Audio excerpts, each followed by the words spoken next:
皆さんこんにちは。Speak Japanese Naturally のポッドキャストへようこそ。私はふみです。このチャンネルでは日本語や日本文化について紹介します。今日のテーマは歌舞伎です。つい先日、私は歌舞伎を見てきました。皆さん歌舞伎はご存知ですか？日本の伝統芸能の一つです。顔を白く塗って、で、結構濃いお化粧をして演じるものです。映画の国宝について私は去年の秋ぐらいにお話をしています。で、もし国宝を見た人がいれば、あそこに出てきた役者たちは歌舞伎役者という設定でした。で、その国宝の中では、その後に人間国宝となる歌舞伎の役者が、10代の頃から60代ぐらいまでの、その役者としての人生を描いたものでした。そう、国宝っていうのは国の宝と書きますが、歌舞伎役者とかは、人間国宝に選ばれることがあります。人間国宝は、もう生きている人間のその技術、技が素晴らしいから、国宝として認定するわけです。私が今回見に行った歌舞伎も、人間国宝の人が出ていました。坂東玉三郎という人が出ていました。はい。で、そういう話、後でしますね。で、その、歌舞伎を見に行く人って本当に少ないんです。皆さんはもしかしたら日本人は全員歌舞伎を見たことがあると思っているかもしれないんですけど、案外見たことない人っていうのは多いです。で、私も今回初めてぐらいなイメージでした。でも母に言ったら前に一回一緒に見に行ったことがあるじゃないって言ってたので、20代ぐらいの時にもしかして1回ぐらい見てる可能性があります。記憶がないんです。で、ただ、もうそれ以来行ってなかったし、今回私の中で、本当に初めてみたいな気分でした。で、その理由がですね、まず第一に歌舞伎は見てもわかんないんじゃないかっていうのがあります。昔の日本の言葉なんですね。だから、ストーリーを知らないとわからないっていうのもあるし、あと、チケットもそれなりに高いです。とはいえ、チケットが高いと言っても、人気アイドルグループのコンサートのチケットとかと比べたら、そこまで高くないんですけど、今回私が行った8月の歌舞伎の一番高い席は17,000円でした。で、一番安い席、3階の結構遠くなる席で、4,500円でした。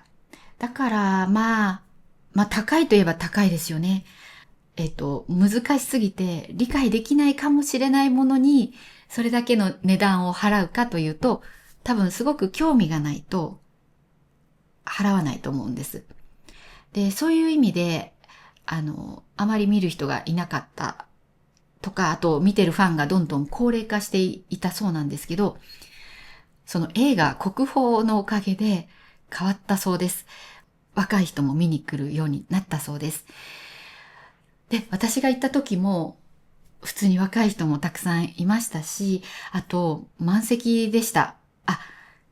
後ろの方の席はやっぱ多分空いてましたが、前の方の特等席とか一等席、その辺は全部埋まってました。やっぱその辺からじゃないと見えないですからね。だからすごい、歌舞伎って人気あるんだなって思いました。ということで今日は、歌舞伎とは何かという話をまずして、それから実際、劇場とか、その歌舞伎座っていう劇場があるんですけど、劇場がどんな感じだったかとか、実際の公演がどうだったかというお話をしたいと思います。ぜひ最後まで聞いてください。では最初に歌舞伎について説明します。歌舞伎はもう400年以上の歴史があります。1603年、出雲のお国という人が京都でやった歌舞伎踊りがその最初です。で、これは奇抜なファッションで踊ったそうなんですね。奇抜っていうのは、見たことがないような、ってびっくりするような格好のことです。で、それが、最初は京都だったようなんですが、江戸にも来て、流行りました。で、歌舞伎がそこからどんどん生活に入っていくわけです。で、最初は、女性が始めたように、女性の役者もいたんですね。ただ、風紀が乱れるということで、江戸幕府が、女性役者を禁止して、男性しか演じられなくなりました。で、なので、今でも歌舞伎は、女性を男性が演じます。すべて男性が演じます。女性を演じる役者を女型と言います。で、国宝の、主人公も女型でしたね。歌舞伎には大きく分けて3種類のものがあります。まず一つが、時代物と呼ばれるものです。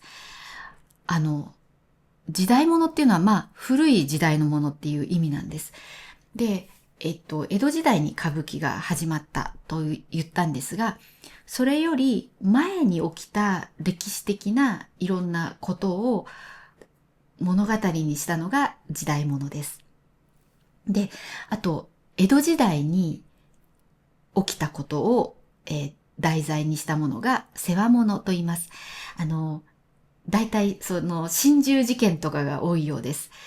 こんなニコニコ言うことじゃないんですけど、心中っていうのは心の中と書きます。で、これ心中って読むと心の中っていう意味ですね。でも、心中っていうと、ですね、2人以上の人が合意の上で、一緒に死のうって決めて、一緒に死ぬことを心中と言います。で、そういう心中事件がね、結構あったようなんですね。で、そういう有名な心中事件は、そういう歌舞伎のネタになりました。で、そういう同時代に、その江戸時代に起きたものを、起きたそういう事件とかを題材にしたものが世話物ですね。だから私たちから見たらどっちも古いものなんですけど、江戸時代より前のが時代物で、江戸時代のものが世話物。で、基本的に、音楽の人たちがいて、それから歌を歌う人もいます。で、その人たちが、ストーリーをね、喋ってくれるんですね。で、あと、役者がセリフを喋ります。で、それから、舞踊というのがあります。舞踊は、舞うに、踊ると書くんですけど、ストーリーよりは、踊りを見せるもの。踊りをメインで見せるものというのがあります。で、今回私が見たのは、この、舞踊のものでした。ストーリーというよりは、踊りを見せるもの、舞を見せるものでした。で、2時間の間に3つ演目がありました。演目っていうのがパフォーマンスのことですね。最初のものは、春と秋と冬という季節があって、それぞれ春は桜の下で若い女の子が踊る。で、秋は秋の草原で松虫の親子の踊り。で、冬は雪だるまの踊りでした。で、これには解説のイヤホンガイドがついていました。そう、歌舞伎の便利なところは、もしストーリーを知りたいと思ったら、イヤホンガイドが借りられるところです。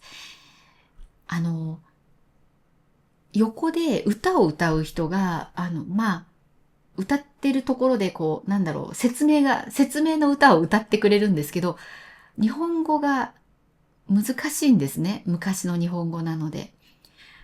あと多分独特の歌い方があって聞き取りにくいっていうのもあるかもしれません。だから、それを知りたい、どういう場面なのかを知りたいとか、そういう人は、劇場に、イヤホンガイドがあるので、イヤホンガイドを借りるといいと思います。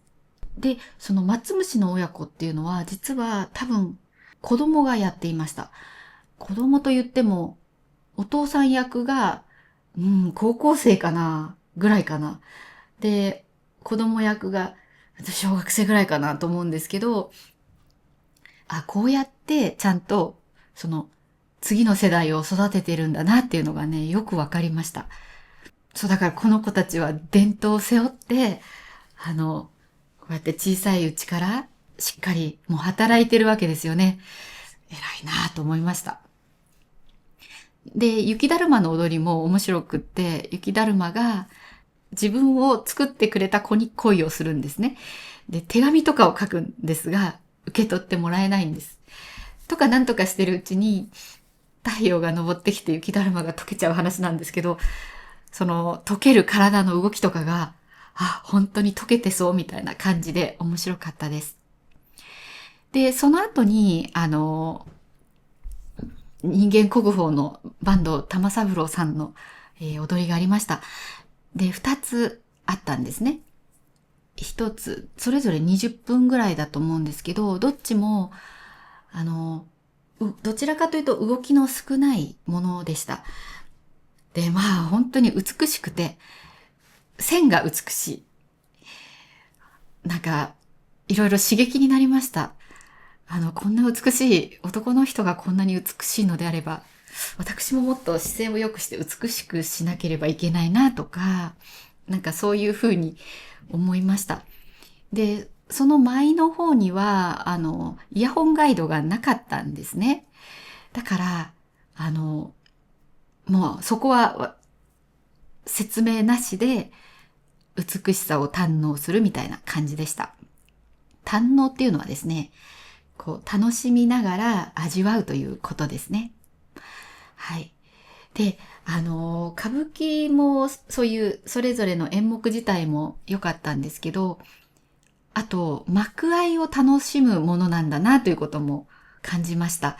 一回一回幕が上がったり下がったりするんですけど、その演目と演目の間を幕合と言います。幕の間っていう漢字を書いて幕合と言います。で、その幕合が結構長かったんですね。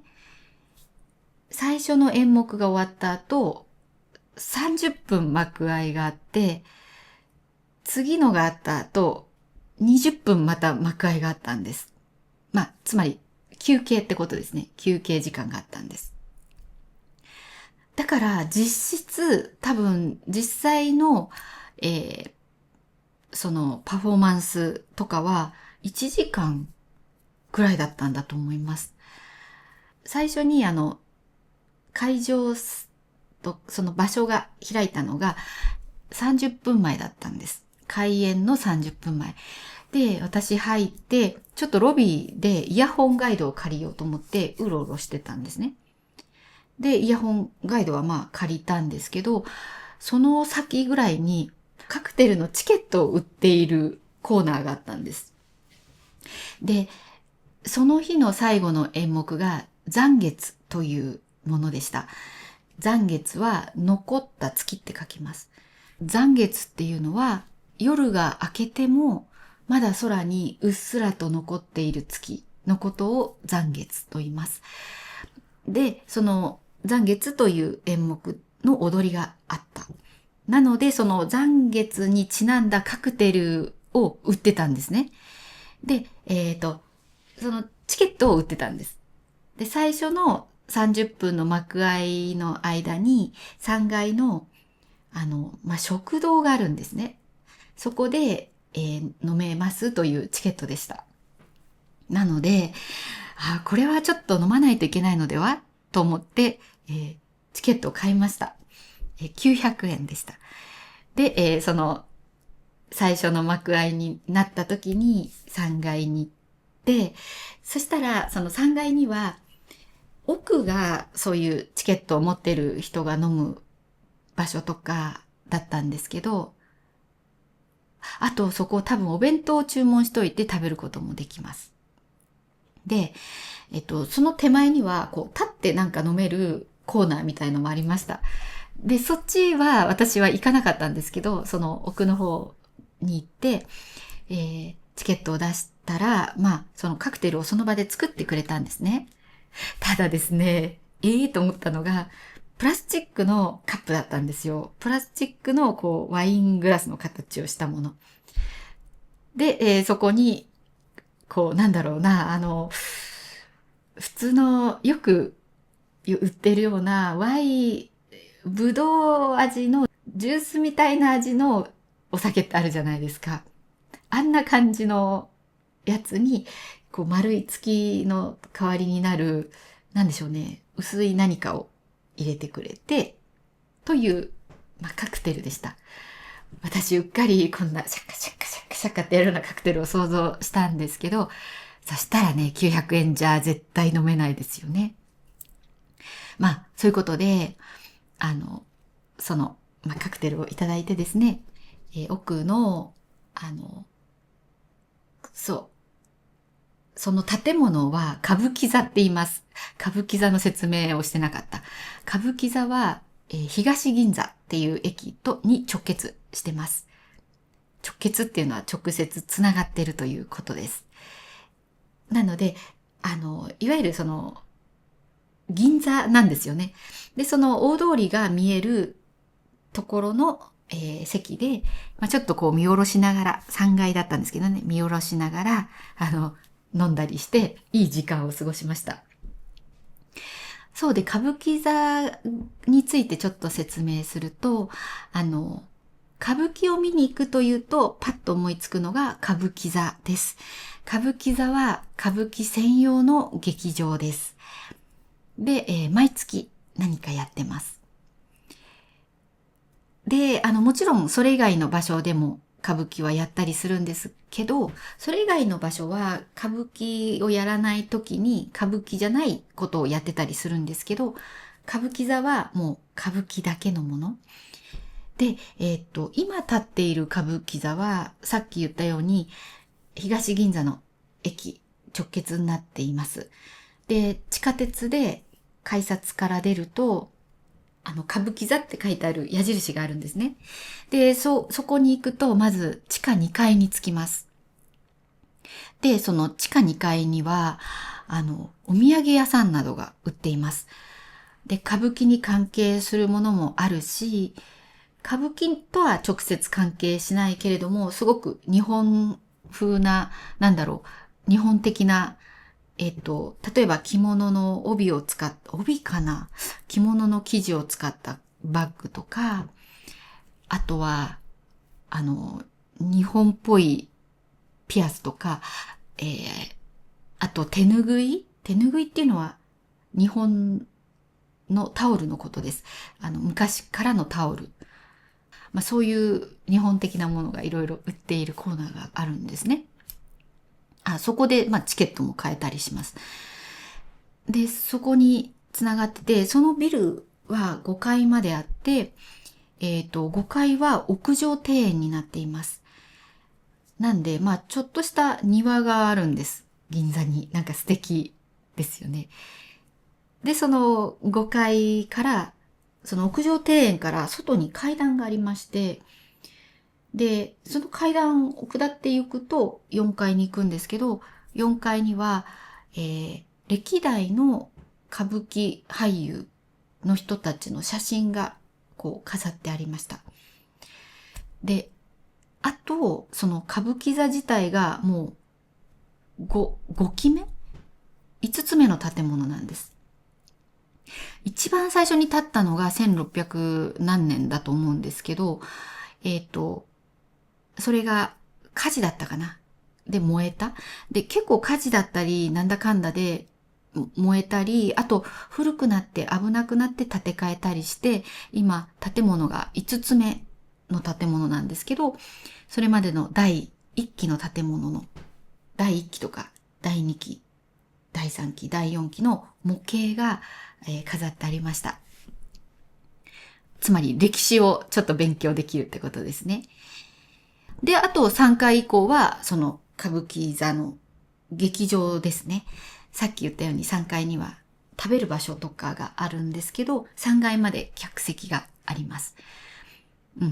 そんな感じになってました。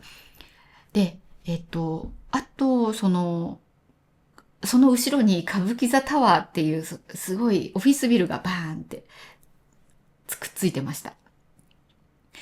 で、外側から行くと1階には喫茶室というのもありました。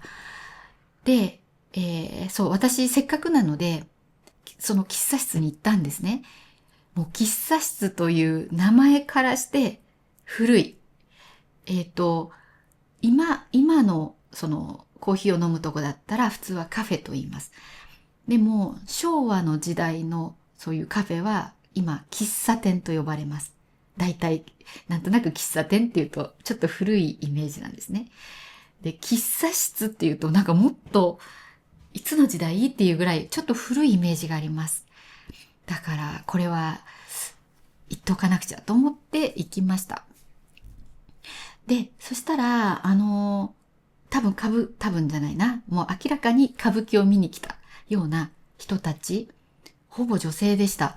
が、一人とか二人ぐらいで、利用している感じでした。で、大体はもう予約席で埋まってました。